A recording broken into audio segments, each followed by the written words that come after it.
Hello दोस्त, हम singer Lavkush गौन आप सबके भोजपुरी में स्वागत करते हैं। सबसे पहले आप लोग के हमें तरफ से दिल से प्रणाम बा।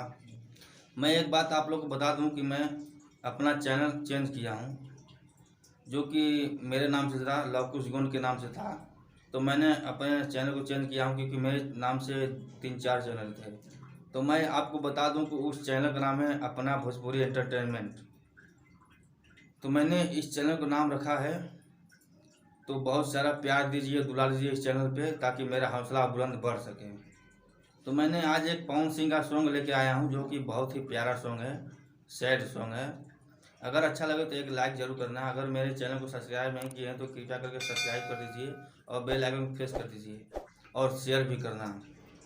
तो चलिए स्टार्ट करते हैं।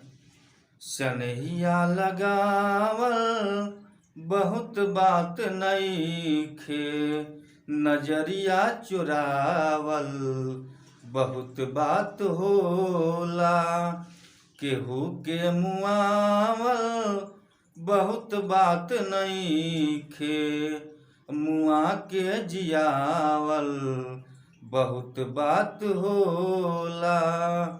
सनहिया लगावल बहुत बात नइखे, नजरिया चुरावल बहुत बात होला। समझे न पवनी तहर असली इरादा, रूपवा के जाल में धरा गइलू दादा हो। समझे न पवनी तहर असली इरादा, रूपवा के जाल में धरा गइल दादा।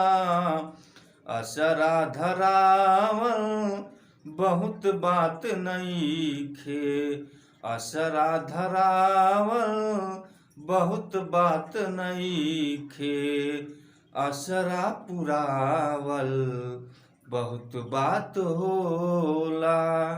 सनहिया लगावल बहुत बात नइखे, नजरिया चुरावल बहुत बात होला। अगर अच्छा लगा हो सॉन्ग तो एक लाइक जरूर करना। आप कमेंट में बताना कैसा लगा। तब तक के लिए नमस्कार, धन्यवाद। फिर अगले वीडियो में मिलते हैं।